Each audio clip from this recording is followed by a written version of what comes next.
Hello my dear students of class 8, hope you are keeping well at home. সবাই ভালোই আছো, বাড়িতে আছো এবং নিয়মিতভাবে আমাদের এই ক্লাসগুলো ফলো করছো তো? সবাই বই পেয়ে গেছো, তাহলে তো আর বিশেষ অসুবিধা হওয়ার কথা না, ঠিক কি না?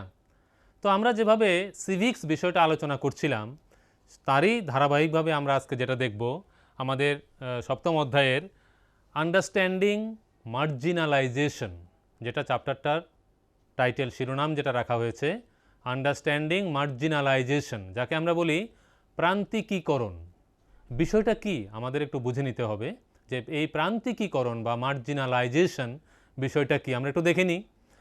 তো তুমি তোমার খাতার মধ্যে যখন হয়তো মা বলছে দেখ খাতার মধ্যে মার্জিন করে সুন্দর করে লিখবি, কিন্তু আচ্ছা এটা কেন বলছে তোমার কি মনে হয় যে মার্জিন করছো কেন?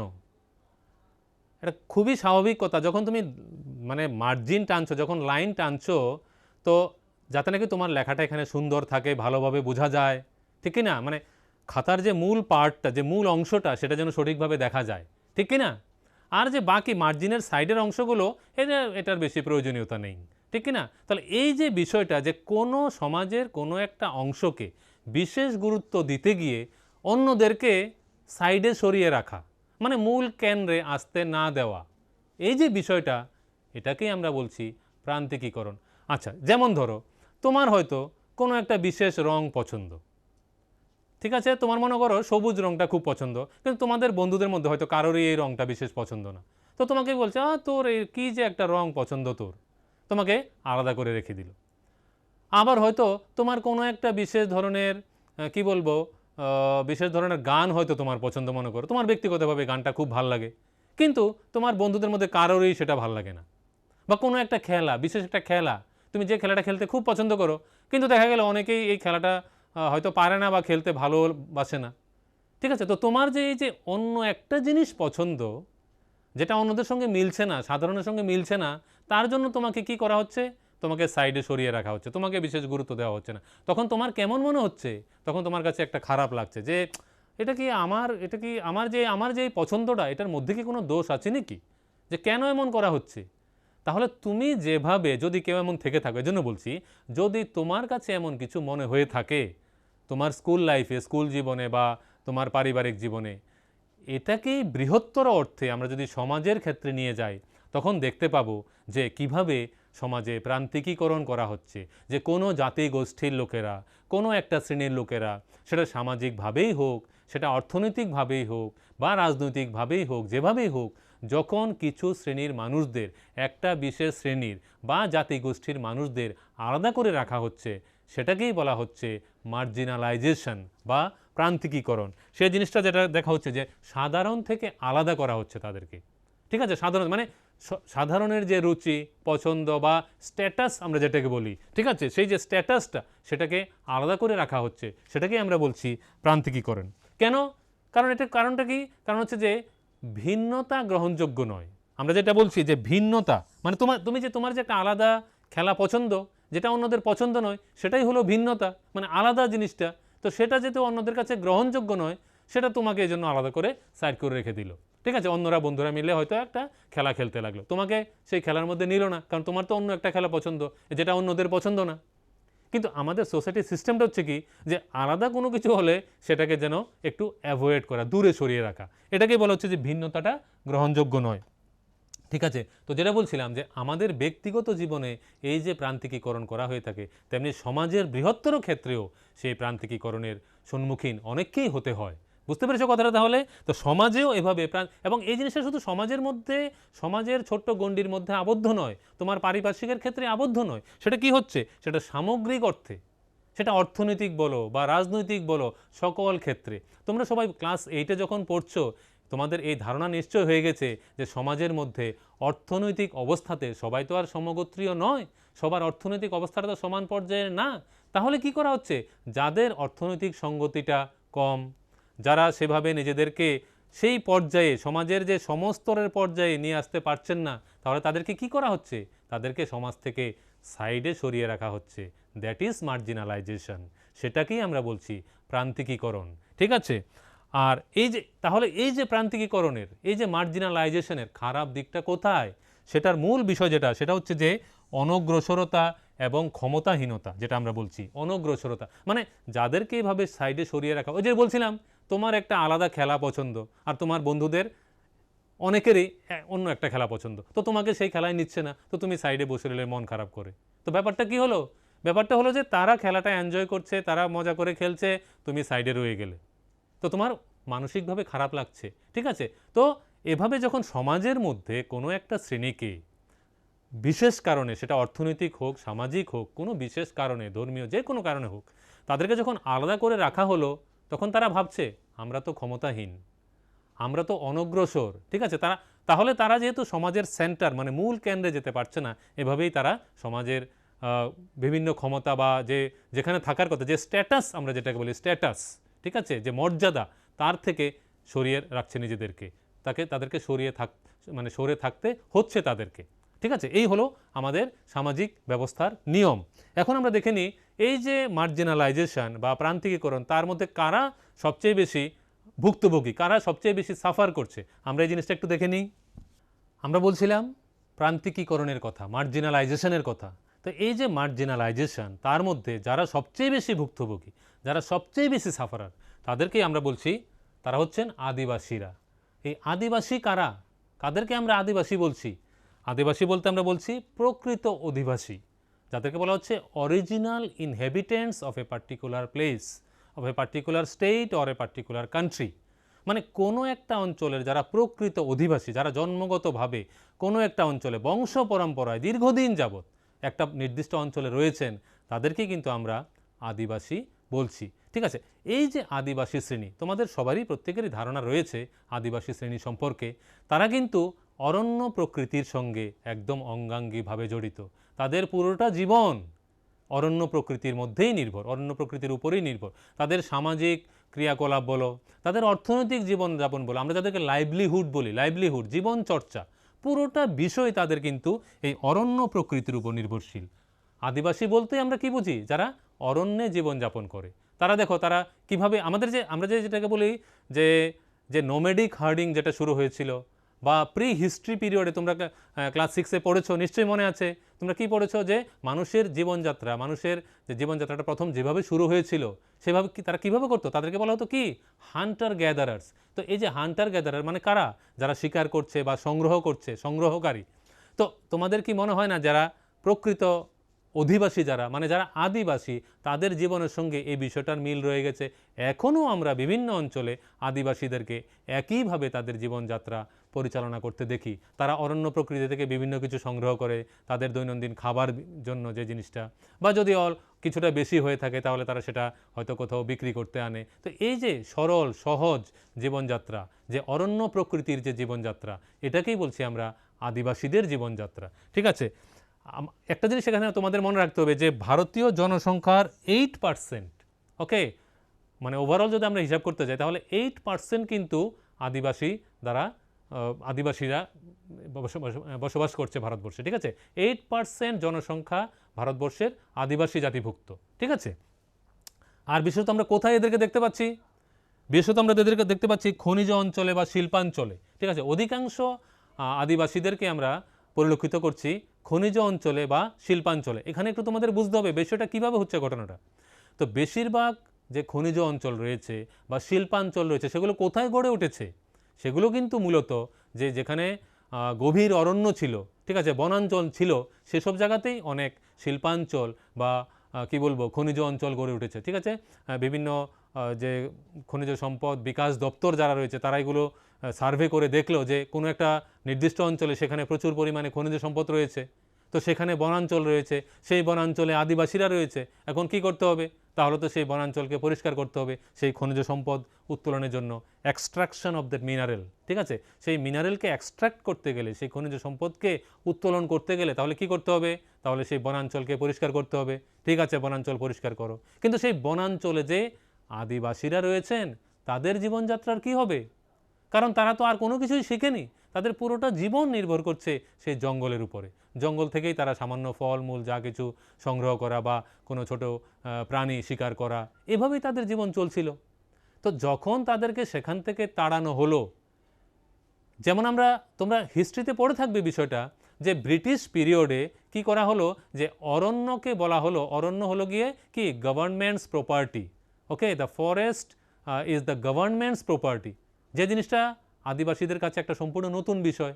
তারা ভাবতো তারা তো অরণ্যের মধ্যে আছে, এটাই তাদের জীবন, এখানেই তাদের সব কিছু, ঠিক আছে, সংসার পরিজন সব কিছু নিয়ে এভাবেই তাদের জীবনযাত্রা পরিচালিত হচ্ছে। কিন্তু যখন ব্রিটিশ গভর্নমেন্ট এই নতুন নিয়মটা চালু করলো, কী নতুন নিয়মটা, যে forest is the government property, তখন তাদেরকে সেই জঙ্গল থেকে বিতাড়িত করা হলো। এখন সেই লোকগুলো কি করবে? তাদের তো অন্য কোনো প্রফেশন, তারা অন্য কোনো বৃত্তি শেখেইনি, তাদের জীবনের কী অবস্থা হবে? তো এভাবেই তারা আস্তে আস্তে আস্তে আস্তে সমাজের প্রান্ত স্তরে চলে এসেছিল। মানে তারাই এভাবেই তারা মার্জিনালাইজড হয়েছে, প্রান্তিকীকরণ করা হয়েছে এভাবেই তাদেরকে। তো এভাবে আস্তে আস্তে যখন খনিজ শিল্পাঞ্চলগুলো গড়ে উঠল, সেখানে তারা শ্রমিক হিসাবে নিয়োজিত হলো কিছু কিছু, আবার কিছু কিছু হয়তো সেখানে শিল্পাঞ্চল বলো বা খনিজ অঞ্চল বলো, তাদেরকে সেখানে শ্রমিক হিসাবে নিয়োজিত করা হলো। তো যাই হোক, যখন সেটা শিল্পাঞ্চল গড়ে উঠছে, তখন তাদের অপেক্ষা না করে অনেক একটা মানে ভালো সংখ্যায় আদিবাসীরা শহরমুখী হতে থাকলো। তো তাদের সেই সরল জীবন, সেই অরণ্য নির্ভর জীবন, সেটা পরিবর্তিত হতে থাকলো। ঠিক আছে, তো আদিবাসীদের জীবন এভাবেই মার্জিনালাইজেশনের কারণে রূপান্তরিত হতে থাকলো। ভারতবর্ষে আমরা কিন্তু প্রায় মোটামুটি 500-এর বেশি, 500-এর বেশি উপজাতি গোষ্ঠীর আমরা লোক দেখতে পাই। একমাত্র উড়িষ্যাতে রয়ে গেছে প্রায় 60 ডিফারেন্ট ট্রাইবেল কমিউনিটিস। ঠিক আছে, ট্রাইবেলদের মধ্যে আমরা উপজাতি যাদেরকে বলছি, তার মধ্যে কিন্তু বহু, যেমন আমাদের ত্রিপুরার কথা ধরো, ত্রিপুরাতে কিন্তু বহু ধরনের, যেমন ত্রিপুরী, হালাম, লুসাই, মগ, এমন বহু ধরনের উপজাতি গোষ্ঠীর মধ্যে আবার ভাগ রয়েছে। এভাবে উড়িষ্যাতেই কিন্তু প্রায় 60 ধরনের উপজাতি, 60 মানে জাতিগোষ্ঠীর উপজাতিরা রয়েছেন সেখানে উড়িষ্যাতে। ঠিক আছে, এখন আমরা দেখে নিই এই আদিবাসীদের ধর্মীয় জীবন সম্পর্কে, তাদের ধর্ম সম্পর্কিত ক্রিয়াকলাপটা তারা কীভাবে পরিচালনা করে, সেটা একটু আমরা দেখে নিই। এখন আমরা দেখে নিই এই আদিবাসীদের ধর্মীয় জীবনটা কীরকম ছিল, বা তারা কিভাবে ধর্মীয় তাদের যে কার্যকলাপগুলো কিভাবে করে থাকে। তাদের যে ধর্মীয় জীবনটা, আদিবাসীদের ধর্মীয় জীবনটা সাধারণ যে আমরা যে হিন্দু ধর্ম বলি বা মুসলিম বা খ্রিস্টান, এসব ধর্মীয় যে ক্রিয়াকলাপ রয়েছে, যে পদ্ধতিগুলো রয়েছে, তাদের থেকে সম্পূর্ণই অনেকটাই আলাদা আমরা এখানে দেখতে পাই। তাদের ধর্মীয় জীবনটা কীভাবে পরিচালিত হয় আমরা একটু দেখে নিই। যেমন তারা মূলত যারা পূর্বপুরুষ রয়েছে, তাদের বংশ পরম্পরায়ভাবে যারা পূর্বপুরুষ রয়েছেন, সেই পূর্বপুরুষ বলো বা গ্রাম বলো, ঠিক আছে, পুরো গ্রাম বা আত্মা, এসবের তারা পুজো করে থাকেন। ঠিক আছে, পূর্বপুরুষদের পুজো করে থাকেন, বা গ্রামটাকেই তারা একটা কি বলবো ঠাকুর হিসেবে তারা তো মনে করে থাকেন, বা আত্মার পুজো করে থাকেন। এভাবে তাদের ধর্মীয় বিশ্বাসটা প্রচলিত হয়ে থাকে। পাহাড়, নদী, পশু, এসবকে তারা পুজো করে থাকেন আদিবাসীরা। ঠিক আছে, এই যে তাদের যে পুজোর যে আলাদা পদ্ধতিটা, আলাদা যে সিস্টেমটা, এটা মূলত হতে পারে, যেমন মনে করো পরিবার ভিত্তিক। আমরা পরিবার ভিত্তিক কেন বলছি, যে আত্মার যে পুজো করা হচ্ছে, তাদের যে পূর্বপুরুষের কি বলবো পূর্বপুরুষের আত্মার শান্তি কামনা করে যে পুজো করা হচ্ছে, সেটা হচ্ছে গিয়ে যে সেটাকে বলা হচ্ছে পরিবার ভিত্তিক। ঠিক আছে, প্রত্যেকটা পরিবারেরই আলাদা আলাদা তাদের বংশ পরম্পরায় রয়েছে, মানে তাদের গোষ্ঠী, জাতিগোষ্ঠীর যে ধারাটা রয়েছে, যে বংশ পরম্পরায় রয়েছে, সেই বংশের প্রাচীন পূর্বপুরুষদের আত্মার পুজো তারা করে থাকেন। তারপরে গ্রাম ভিত্তিক পুজো করে থাকেন। ঠিক আছে, কোনো একটা গ্রামে, যেমন তোমরা দেখে থাকবে, যেমন মনে করো ক্যার পূজা বা গড়িয়া পূজা, এসব এক একটা গ্রামের মধ্যে আলাদাভাবে তারা সেই পুজোটা করে থাকেন। ঠিক আছে, এসব সম্পর্কে তোমাদের ধারণা রয়েছে নিশ্চয়ই। ঠিক আছে, এছাড়া এই যেসবের কথা বলছি, যেমন গ্রামের পুজো করা বা পাহাড়, নদী, এসবের পুজো করা, তাছাড়া তারা আর কী করে থাকেন, তাদের ধর্মীয় ব্যবস্থাপনায় পরবর্তী সময়ে শাক্ত, যেটা আমি শক্তি পদাবলী যেটা বলি, শাক্ত যে একটা গ্রুপ রয়েছে বা ধারা রয়েছে, বা বুদ্ধ, ঠিক আছে, গৌতম বুদ্ধের কথা তোমরা পড়েছো, বুদ্ধ, বৈষ্ণব, হ্যাঁ, যে বৈষ্ণব যে একটা ধর্মীয় প্রক্রিয়া রয়েছে, বা ভক্তিবাদ, এসবের প্রভাব রয়েছে। বুঝতে পেরেছো কথাটা? তাহলে এই যে শাক্ত বা বুদ্ধ বা বৈষ্ণব বা ভক্তিবাদ, এসব দ্বারাও আদিবাসীদের ধর্মীয় জীবনটা কিন্তু বিশেষভাবে প্রভাবিত হয়েছিল। আর একটা সময় আমরা দেখতে পাচ্ছি, তোমরা নিশ্চয়ই পড়ে থাকবে, হিস্ট্রিতে তোমরা পড়ে থাকবে, যে বিরসা মুন্ডার কথা নিশ্চয়ই তোমাদের মনে আছে। ঠিক আছে, পড়েছো কি না? হয়তো বা পড়ে থাকবে, হয়তো না হলে এখন না পড়লো, তোমাদের পরবর্তী অধ্যায়গুলিতে আছে বিরসা মুন্ডার কথা, যিনিও একজন আদিবাসী। ঠিক আছে, তো তিনি তার মধ্যে যে বিভিন্ন যে পরিবর্তনগুলো দেখা দিয়েছিল তার জীবনের পরবর্তী পর্যায়ে, মানে শেষের দিকে, সেটা কি, তিনিও খ্রিস্টান ধর্ম দ্বারা প্রভাবিত হয়েছিলেন। তাহলে এই আদিবাসীদের মধ্যে আমরা অনেককে দেখতে পারি যে অনেকে খ্রিস্টান ধর্মান্তরিত হয়েছিলেন পরবর্তী সময়ে, ঠিক আছে। আবার অনেক ক্ষেত্রে দেখা যায় যেমন জগন্নাথ দেব, যে আসামের যারা আদিবাসী রয়েছেন তাদের মধ্যে জগন্নাথ দেবের একটা বিশেষ প্রভাব দেখা যায়। জগন্নাথ দেবের যে যে ভক্তি বা যে চিন্তাধারা, যে ধর্মীয় বিশ্বাস বা যে প্রক্রিয়াগুলো, এগুলো আসামের একটা অংশের আদিবাসীদের মধ্যে সেই জগন্নাথ দেবের ধারণাটা আমরা দেখতে পাই, ঠিক আছে। বা তান্ত্রিক যে পদ্ধতি রয়েছে আসামে, বিশেষত আসামের যারা আদিবাসী যারা, তাদের মধ্যে এই তান্ত্রিক প্রক্রিয়াটা সম্পর্কেও বিশেষ একটা আকর্ষণ রয়েছে। তাদের ধর্মীয় প্রক্রিয়ার মধ্যে তান্ত্রিক যে মতবাদটা, সেটা নিয়েও বিশেষ পর্যালোচনা তারা করে থাকে বা এসব নিয়মকানুন তারা পালন করে থাকে, ঠিক আছে। এখন আমরা দেখে নিই যে এই আদিবাসীদেরকে কিভাবে স্টেরিওটাইপিং করা হচ্ছে বা তাদেরকে বিশেষভাবে কি করে উপস্থাপনা করা হচ্ছে সেটা একটু আমরা দেখে নিই, ঠিক আছে। এখন আমরা দেখে নিই যে আদিবাসীদের কথা আমরা আলোচনা করছিলাম, তাদেরকে কিভাবে স্টিরিওটাইপিং করা হয়, এটাকে স্টিরিওটাইপিং বলা হয় বা বিশেষ রূপে উপস্থাপনা করা হয়ে থাকে আদিবাসীদেরকে। আমরা দেখি কিভাবে সেটা করা হচ্ছে। যেমন তোমরা সবসময় দেখে থাকবে যে যে কোনো একটা মনে করো প্রোগ্রাম হচ্ছে, যে কোনো একটা কালচারাল অনুষ্ঠান হচ্ছে, ঠিক আছে, সাংস্কৃতিক অনুষ্ঠান হচ্ছে, সেখানে আদিবাসীদেরকে একটা বিশেষ ধরনের তাদের যে পোশাক রয়েছে সেই পোশাকটা তাদেরকে পরানো হচ্ছে, তাদের যে বিশেষ ধরনের নাচ রয়েছে সেই নাচটাই তারা উপস্থাপন করছে, বা তাদের হেড গিয়ার যেটাকে বলেছে বা মস্তক সজ্জা যেটা রয়েছে সেই বিশেষ ধরনের সেই মস্তক সজ্জা, সেই বিশেষ ধরনের পোশাকে তাদের মানে নাচটা উপস্থাপন করা হচ্ছে, ঠিক আছে। তখন এই যে বিষয়টা যে আদিবাসীদেরকে কেন এভাবেই করা হচ্ছে, শুধু যে এখন কি যে মেয়েটা বা যে আদিবাসী ছেলেটা এই যে তাদের নাচটাকে উপস্থাপন করছে, তাদের যে আদিবাসী যে টাইপটা রয়েছে ওইভাবে, এখন সেই ছেলেটাকে বা সেই মেয়েটাকে যদি অন্য কোনো একটা নাচ, সে মনে করে একটা কোনো ক্লাসিক্যাল ডান্স বা ভরতনাট্যম যদি শেখানো হয়, তাহলে কি সে পারবে না? নিশ্চয়ই পারবে। তোমাদেরকে যা শেখানো হচ্ছে তোমরা সেভাবেই পারছো সব কিছু। তাহলে সেখানে আদিবাসীদেরকে শুধু মানে একইভাবে তাদেরকে সর্বত্র কেন উপস্থাপন করা হচ্ছে, এটাও কিন্তু এখানে প্রশ্নের বিষয়। আমরা যেটা দেখছি যে আসলে ঘটনাটা কি, আসলে ব্যাপার হচ্ছে কি যে আদিবাসীদের সম্পর্কে আমাদের ধারণাটা খুবই সামান্যই রয়েছে।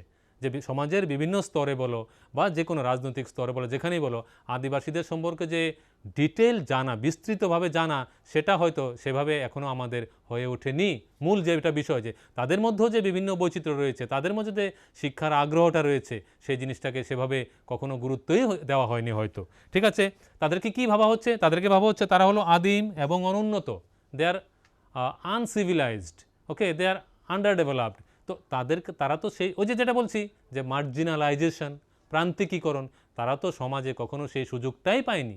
তাদের যে বিকাশ সাধন করবে, তাদের যে ডেভেলপ করবে, সেই সুযোগটা তারা পেলো কোথায়? কারণ তোমরা দেখেছো তাদের যে অরণ্য প্রকৃতি নির্ভর যে জীবন, তাদেরকে সেখান থেকে যখন সরিয়ে দেওয়া হলো, সেই ব্রিটিশ পিরিয়ডেই বলো বা পরবর্তী সময়েই বলো, তারা কিন্তু তাদের সেই মানে উন্নতির ধারা থেকে সবসময় সরেই রয়েছে। তারা কখনোই সমাজের সেন্টার পয়েন্টে আসার, কেন্দ্রস্থলে আসার কোনো সুযোগই পায়নি। এবং তাদের সম্পর্কে যে চিন্তাধারাটা, তারা হলো কি আদিম, তারা হলো কি অনুন্নত। এই যে চিন্তাধারা, এই যে টাইপটা, এটাই তাদেরকে কি করে দিচ্ছে যে বিশেষভাবে চিহ্নিত করা হচ্ছে, এটাকেই বলা হচ্ছে স্টিরিওটাইপিং, ঠিক আছে।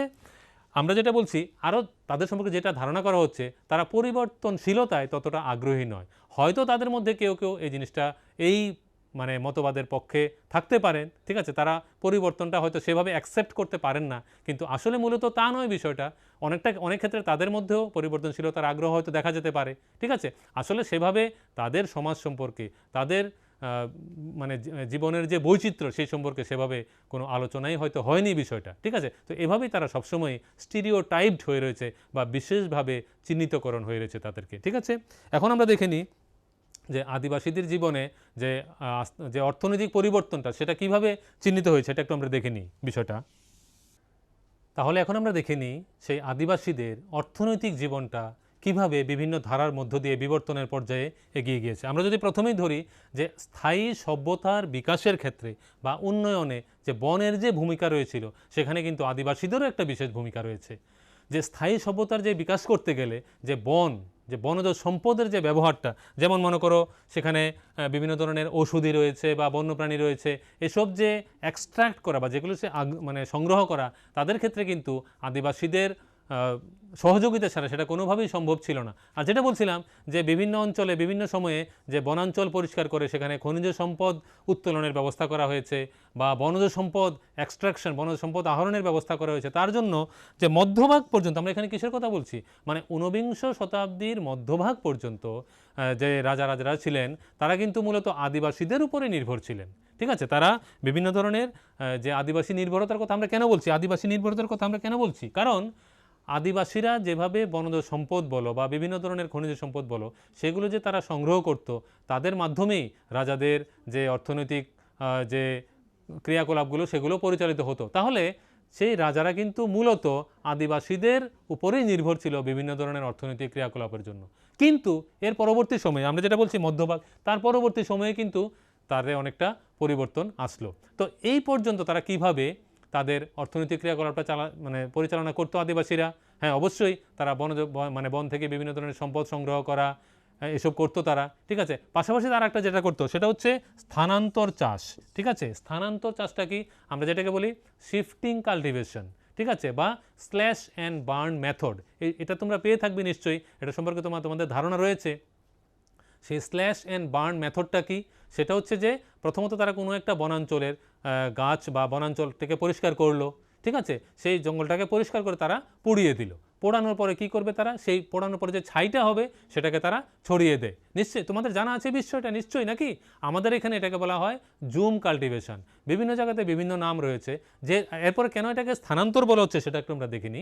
যে একটা জায়গার জঙ্গল পরিষ্কার করার পরে সে জায়গাটা পোড়ানোর পরে যে ছাইটা হলো সেটা ছড়িয়ে দিল, ছড়িয়ে দেওয়ার পরে তারপর সেখানে তারা বীজ রোপণ করলো, সেখানে চাষ করলো। ঠিক আছে, যদিও উৎপাদনটা খুবই সামান্যই হয়, কারণ সেখানে যে সয়েল ফার্টাইলিটি আমরা যেটাকে বলি বা নিউট্রিয়েন্টস অফ দ্য সয়েল সেটা সাধারণত খুব কমই থাকে বনাঞ্চলে, কারণ সেখানে যেহেতু জঙ্গল ছিল, গাছ ছিল, তাহলে সেই যে মাটির যে উর্বরতা শক্তিটা সেটা গাছগুলো নিয়ে ফেলেছিল। তো যাই হোক, তারা সেখানে চাষ করলো, এরপরে সেখানে ফসল কাটার পরে সেখানে আর চাষ হবে না, সেটাকে ফেলে রাখা দেওয়া হলো। এটাকে ইংরেজিতে বলা হয় ফালো, FALLOW, ফালো। ঠিক আছে, এই ফালো রয়ে গেল জমিটা কিছু কয়েক বছর পর্যন্ত, এরপরে তারা অন্য জায়গায় চলে গেল চাষ করার জন্য। এই যে তারা অন্যত্র চাষের জন্য চলে গেল সেটাকে আমরা বলছি স্থানান্তর চাষ, যেটাকে বলা হচ্ছে ইংরেজিতে শিফটিং কাল্টিভেশন। তো এভাবেও তাদের জীবনযাত্রা কিন্তু চলতো, তারা এইভাবে চলতো। যেমন আমরা এখনও দেখি, এখনও ত্রিপুরাতে বা বিভিন্ন জায়গাতে যেমন জুম কাল্টিভেশন আমরা যেটাকে বলি, সেই স্থানান্তর চাষের আমাদের ত্রিপুরা এটার নাম হচ্ছে গিয়ে কি জুম কাল্টিভেশন। ঠিক আছে, জুম চাষ আমরা যেটাকে বলি। এভাবে তারা যে ফসলটা উৎপাদন করে তারা এটা তাদের খাওয়ার জন্য মোটামুটি চলে, যেটাকে আমরা বলি সাবসিস্টেন্স এগ্রিকালচার। ঠিক আছে, নিজেদের খাওয়ার জন্য, নিজেদের পরিবারের খাদ্যের যোগান হয়, আর যে সামান্য কিছুটা বেশি হয় সেটা তারা বাজারে বিক্রি করে তাদের যে অন্যান্য যে আনুষঙ্গিক যে প্রয়োজনীয়তাগুলো রয়েছে সেগুলো তারা সেখানে পূরণ করতে পারে। তো এইভাবে তারা চলছে। কিন্তু এর পরবর্তী সময় দেখা গেছে যে পরবর্তী সময় যখন বন সুরক্ষা আইন, যেটা বলছিলাম যেটা ব্রিটিশ সরকার মূলত ইন্ট্রোডিউস করেছিল, ব্রিটিশ সরকার যেটাকে শুরু করেছিল যে বন সুরক্ষা আইন, তার মধ্য দিয়ে কিন্তু তাদের জীবনযাত্রার একটা বিরাট পরিবর্তন চলে আসলো। কারণ তাদেরকে তখন যারা বনবাসী ছিল, যারা আদিবাসী ছিল, যে তাদের অরণ্য নির্ভর সম্পূর্ণ জীবন ছিল, সেখান থেকে তাদের সরিয়ে দিয়ে তাদের অন্যত্র চলে যেতে বলা হলো। কিন্তু এর পরবর্তী সময় তাদের জীবিকাটা কি হবে? ঠিক আছে, how they will learn their livelihood, তারা তাদের জীবিকাটা কিভাবে নির্বাহ করবে সেটা কিন্তু কখনোই চিন্তা করা হলো না। ঠিক আছে, পরবর্তী সময় যেটা দেখা গেছে, আমাদের বইয়ে কিছুটা এখানে একটা গল্পও রয়েছে যে একজন দাদু, আদিবাসীদের একজন দাদু তার বলছে তার প্রারম্ভিক জীবনের কথা, তিনি কতটা কষ্ট সহ্য করেছেন, তিনি অরণ্য প্রকৃতিতে কিভাবে কত সুন্দর জীবন কাটাতেন, খোলামেলা সুন্দর তাদের জীবন কাটতো, তারা অরণ্য থেকে তাদের প্রয়োজনীয় জিনিসপত্র সংগ্রহ করতেন। ঠিক আছে, পরবর্তী সময় তাদের জীবনে একটা বিরাট পরিবর্তন চলে আসলো। কেন? সেই যে ফরেস্ট রুল যেটা ব্রিটিশ গভর্নমেন্ট ইন্ট্রোডিউস করলো। ঠিক আছে, সেখানে কি যে সেখানে ফরেস্টটাকে সরকারি সম্পত্তি বলে ঘোষণা করা হলো, সেখান থেকে মিনারেল এক্সট্রাক্ট করা হবে, খনিজ সম্পদ উত্তোলন করা হবে, এবং সেই তাদের বনবাসীদেরকে সেখান থেকে সরিয়ে দেওয়া হলো, আদিবাসীদেরকে। এরপর তারা কি করলো, সে অন্যত্র স্থানান্তরিত হয়ে গেল। তো যাই হোক, যে আমাদের বইয়ে যে গল্পটা রয়েছে সেখানে উনার ছেলে পরবর্তী সময়ে দিল্লিতে চাকরি পেলেন। ঠিক আছে, সবার তো আর এমন হয় না, তো যাই হোক দিল্লিতে পেলেন, তারা দিল্লিতে শিফট করে গেল। ঠিক আছে, তো এই যে আদিবাসীদের জীবনে যে ক্রমান্বয়ে যে পরিবর্তনটা এসেছে তার পেছনেও কিন্তু যে এই যে বন সুরক্ষা আইন সেটাও বিশেষভাবে দায়ী। তো তাদের অর্থনৈতিক জীবনের ক্রমবিবর্তন আমরা এখন দেখলাম। এখন এই সম্পর্কে আমি কিছু এই অধ্যায় থেকে কিছু কিছু গুরুত্বপূর্ণ কয়েকটা প্রশ্ন বলছি, নিশ্চয়ই তোমরা খাতা কলম নিয়ে বসেছো নাকি? তাহলে এই প্রশ্নগুলো তোমরা লিখে রাখতে পারো প্রয়োজনে। যে মার্জিনালাইজেশন কি, তোমাদের পরীক্ষার জন্য এটা গুরুত্বপূর্ণ, এটা বিভিন্ন সময়ে পরীক্ষাতে আছে যে মার্জিনালাইজেশন বা প্রান্তিকীকরণ কি। আশা করি তোমাদের ধারণা হয়ে গেছে বিষয়টা সম্পর্কে, যে যখন কোনো জাতি গোষ্ঠীকে সমাজের কেন্দ্রস্থলে আসতে না দেওয়া হয় বা তাদেরকে কেন্দ্রস্থল থেকে সরিয়ে রাখা হয়, বিশেষ সুযোগ সুবিধা থেকে তাদেরকে বঞ্চিত করা হয়, সেটা কি সেই ব্যবস্থাটাকে আমরা বলছি প্রান্তিকীকরণ। ঠিক আছে, এখানে কারা প্রান্তিকীকরণের শিকার হয় সাধারণত, যেমন আমরা বললাম কারা, যেমন দেখলাম যে আদিবাসীরা মূলত, বা বিভিন্ন সংখ্যালঘু ধর্মীয় গোষ্ঠীর লোকেরা এই প্রান্তিকীকরণের শিকার হতে পারেন। বুঝতে পেরেছো কথাটা? যারা ধর্মীয় সংখ্যালঘিষ্ঠ রয়েছেন দেশে, তারাও কিন্তু প্রান্তিকীকরণের শিকার হয়ে থাকেন বিভিন্ন সময়ে। ঠিক আছে, এরপর তোমরা লিখতে পারো যে আমাদের দেশে বিভিন্ন জাতি, যেমন উড়িষ্যাতে কত ধরনের আদিবাসী জাতিগোষ্ঠীর লোক দেখা যায়। ঠিক আছে, এমন ধরনের ছোটো ছোটো প্রশ্ন তোমরা তৈরি করতে পারো।